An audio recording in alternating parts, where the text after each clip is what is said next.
राजस्थान के बांसवाड़ा में राहुल गांधी की चुनावी शंखनाद। आदिवासी वोटर्स को साधने की कोशिश आज राहुल गांधी करेंगे और आदिवासी समाज का दिल से सम्मान। राहुल गांधी ने कहा है कांग्रेस की राजस्थान से मध्य प्रदेश पर भी नजर है। राजस्थान की 18, एमपी की 15 सीटों पर नजर है कांग्रेस की।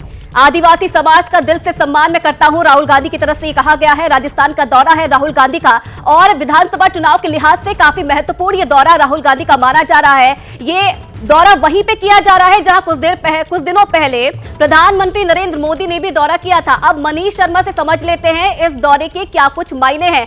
मनीष, मानगढ़ धाम की अगर बात की जाए तो कुछ समय पहले से कांग्रेस का ये वोट बैंक माना जाता था आदिवासी समाज। यहां पर राहुल गांधी आज सभा करने वाले हैं कि क्या देखा जाए इस दौरे के बाद कितना असर होगा और कितना फायदा नफा नुकसान राहुल गांधी को इस दौरे के बाद मिलेगा। बिल्कुल आयुषी, इस वक्त जब आप और हम बात कर रहे हैं तब मंच से राहुल गांधी का भाषण भी चल रहा है और राहुल गांधी ने सियासी तीर चला भी दिया है। उन्हें आदिवासियों का प्रतीक एक तीर कमान दिया गया और राहुल गांधी ने मंच से वो तीर चलाया। खासतौर पर यह तीर मध्य प्रदेश, गुजरात और राजस्थान के आदिवासी वोट बैंक को साधने के लिए है। और सबसे बड़ी बात, राहुल गांधी ने आदिवासियों को लुभाने के लिए जो अभी मंच से कही, वो उन्होंने कहा कि जब वो छोटे थे तब उन्होंने अपनी दादी इंदिरा गांधी से पूछा कि आदिवासी होते क्या हैं। तब उनकी दादी ने उन्हें बताया था कि भारत का पहला पूरा का पूरा भूभाग आदिवासियों का हुआ करता था और बाद में धीरे धीरे आदिवासियों को एक सीमित इलाके में भेज दिया गया। यानी आदिवासी वोट बैंक को साधने के लिए अपनी दादी इंदिरा गांधी और अपने साथ जो उनकी बातचीत हुई थी राहुल गांधी ने उसका सहारा लिया। और अब अशोक गहलोत संभवतः मानगढ़ धाम के लिए लगभग 100 करोड़ रुपए का विकास ट्रस्ट बनाने की बात कर सकते हैं।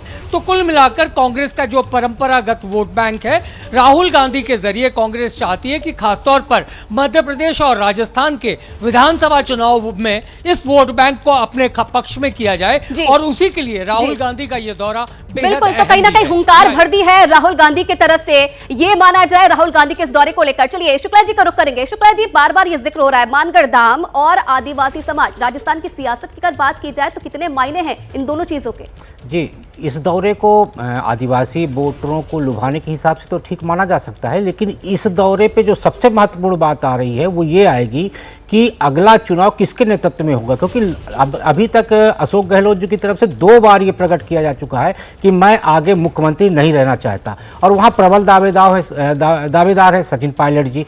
तो अब इस दौरे में राहुल गांधी किसको कितना तवज्जो देते हैं ये महत्वपूर्ण होगा। क्या अशोक गहलोत जी की तरफ से जो कहा गया कि अब मैं सीएम नहीं रहना चाहता, तो क्या इसका एक मैसेज जाएगा कि अगला सीएम कौन बनेगा, और यदि अशोक गहलोत जी के नेतृत्व में चुनाव नहीं होता तो परिस्थितियां क्या बनती हैं। ये सारे समीकरण इस दौरे में भी सामने आएंगे और उसी के हिसाब से आगे के चुनाव की रणनीति स्पष्ट होगी। जी, तो कहीं ना कहीं माना जाए कि एक तीर से 2 निशाने यहाँ पर साधने की कोशिश की जा रही है, विधानसभा चुनाव को लेकर भी और लोकसभा चुनाव को लेकर भी।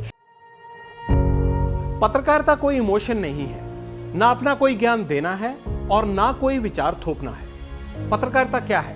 पत्रकारिता का मतलब है सही जानकारी इकट्ठा करना और तथ्य बताना। पत्रकारिता आज जितने महत्वपूर्ण दौर में है, शायद पहले नहीं थी। इस दौर से निकलने के लिए सिर्फ सच दिखाने की जरूरत है, वो सच जो आपके हित को आगे रखे। इसलिए अब रात 9 बजे प्राइम टाइम नहीं होगा, ये आपका टाइम है। जगविंदर पटियाल के साथ देखिए पब्लिक इंटरेस्ट सोमवार से शुक्रवार रात 9 बजे सिर्फ एबीपी न्यूज पर। एबीपी न्यूज आपको रखे आगे।